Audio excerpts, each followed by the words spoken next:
was going to this particular river in the Canadian Arctic for the simple reason that Plummer's Great Bear Lake Lodge, which operates the only fishing camp there, blatantly advertises it as the best Arctic char river in the world. Of course, extravagant claims are common in the outfitting business, and some of them strain credulity. But this one was more verifiable than most. The all-tackle world record Arctic char, 32 pounds, 9 ounces, was caught from the Tree River in 1981. And since the early 1990s, the river has accounted for every fly rod tippet class record between 4 and 20 pound test. A world record could be a fluke, most are almost by definition, but 6 other record book fish in the space of a decade and a half seem pretty convincing. It was a tricky drift in conflicting currents, and there were jumbled rocks on the bottom that snagged my weighted streamer twice in a dozen casts. Then there was a thump I thought was another rock until it shook its head ponderously. The fish bulldogged in the sine current for a minute or so, just long enough for me to innocently think I might be able to land it there. Then it rolled out into the white water and took me far into the backing in a matter of seconds. I felt as if I'd foul-hooked a piano. We finally got it to the net in a narrow slick 10 minutes later and 100 yards downstream.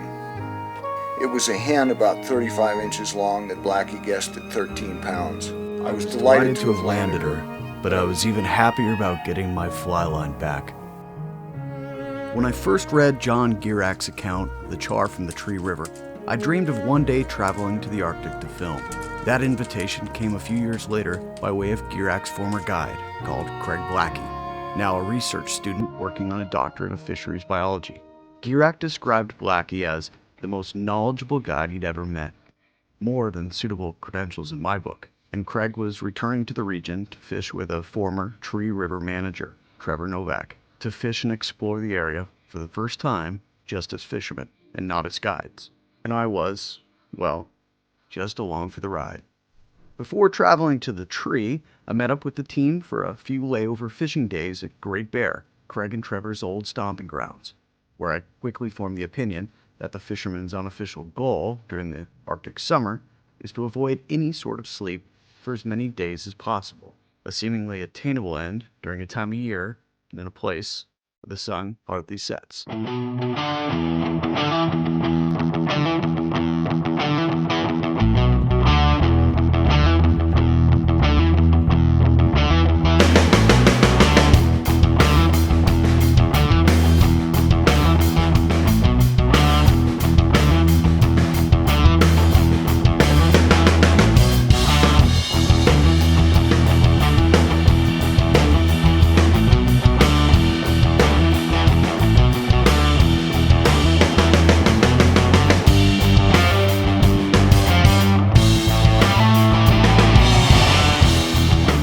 Trevor on Match.com.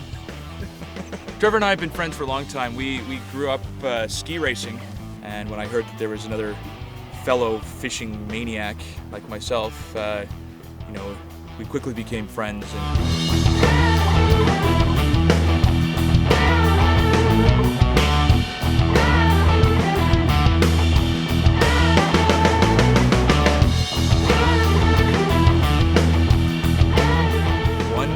To describe Trevor, handsome.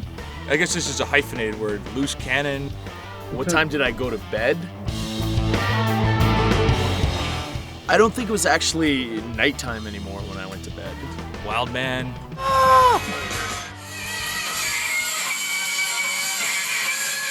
In the past 24 hours, it's been several times. It's the beauty of napping. That was a big solo.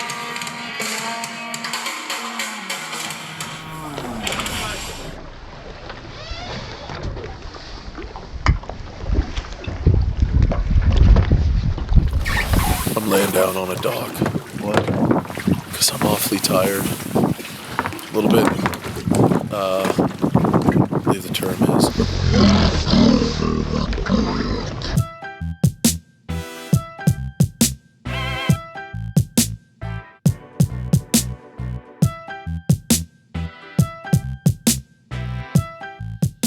Despite varying opinions on the sport of these fish, the Arctic grayling makes the podium for one of the most enthusiastic dry fly species. While they're entertaining, the most sought-after fish in the area has to be the lake trout, and they come in varying sizes, from the easy-to-handle teeners to the bit larger handful variety.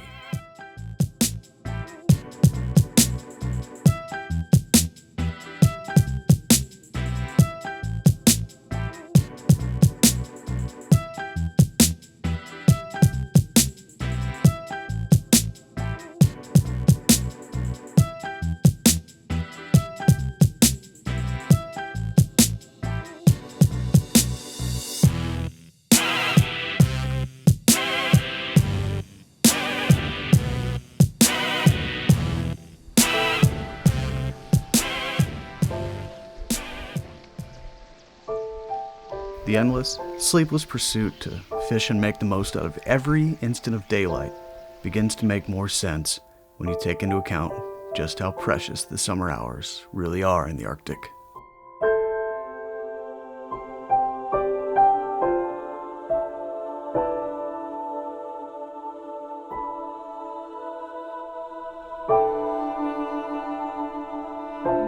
In reality, the majority of the Arctic year is dark, cold, and tough. Your days change from perpetual darkness to permanent daylight in roughly 6 months.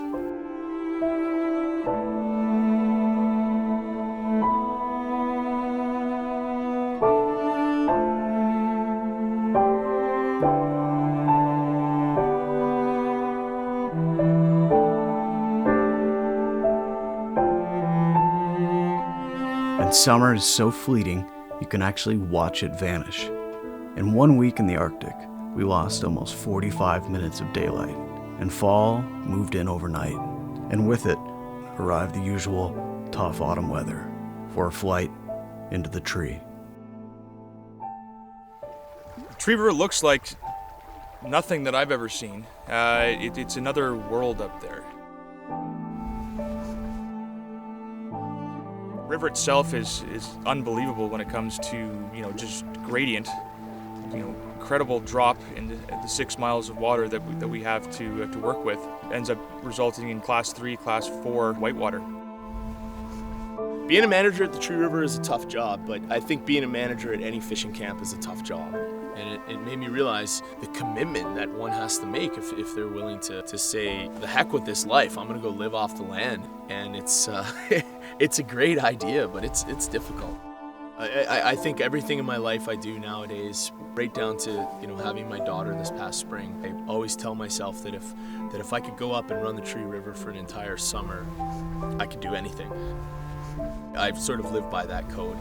But more than anything, it taught me the meaning of what a hard day's work is all about. When I go fishing, the soundtrack I hear in my head, guitar chords go.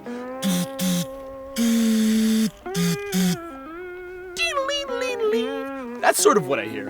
I think it embodies the inner warrior in me to seek out battle against the Arctic char and the other wonderful salmonids of the north. Tree River.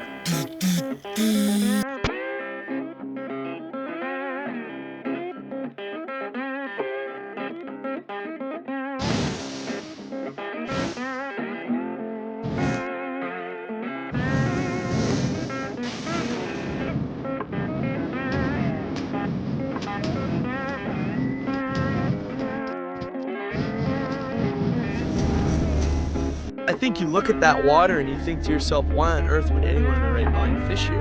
You go from a 8 foot waterfall to a couple of massive standing waves, and it just continues to tumble, with all kinds of velocity and power. The relay pool is, it's a side eddy below a waterfall. I would say it's about the most challenging spot that we have. There's just a narrow little slot of holding water where the char will stack up in, because it's the only bit of refuge they have from that heavy current. You have to refrain from thinking about that big water. You have to think about that little slot where those fish are and focus on that. And then when you hook that fish, then you have to be very intent on keeping them out of that fast water as best you can. And most of the time it can be done, but you get a few squirrely fish, You're just into that fast water and then you're running downstream. So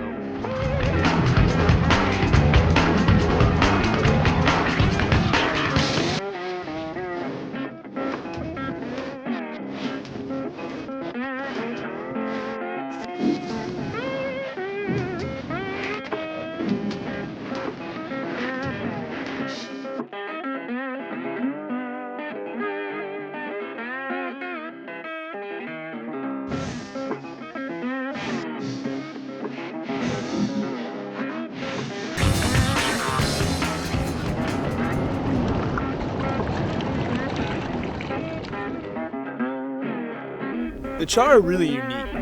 Somehow char species get this reputation of being easy or dumb or selective because a lot of the time they select cold, remote portions of the watershed where, they don't have a lot of time to feed and pack on the calories throughout the growing season. On the Tree River, the Arctic char are far from easy to catch. I guess it would be similar to sort of fishing for steelhead or Atlantic salmon when they enter fresh water. The only difference is Arctic char don't have that long storied culture and history surrounding the pursuit the way Atlantic salmon and steelhead do. So it becomes this empty canvas, like where do you begin? I've talked to guides throughout the Arctic char's range, and it'll amaze you the different scenarios and the different settings with which they're able to catch these fish. It's so varied. There's sort of a school of thought that you have to get the fly right down in front of their face. That's quite valid to a certain extent, but I like the idea of swinging that fly through a pool and trying to convince the fish to move to the fly. It's not necessarily the most effective way. For me, it's the most exciting way. You've got a great big deep run and letting that cast sweep through the entire run, and it's like pulling a needle from a haystack. You've got this tiny little insignificant fly drifting through a run, and you're somehow managing to convince that fish to move up out of its lie and come chase that fly down, and to me that's sort of the ultimate. You've broken their code, so to speak. Trevor fished well into the darkness without so much as a tap, but his mood was largely unaffected. It reminded me of one of Girak's lines from when he fished the tree. Anyone who's gone after anadromous fish that run into freshwater rivers to spawn understands that, like salmon and steelhead, they'll bite or not for reasons of their own.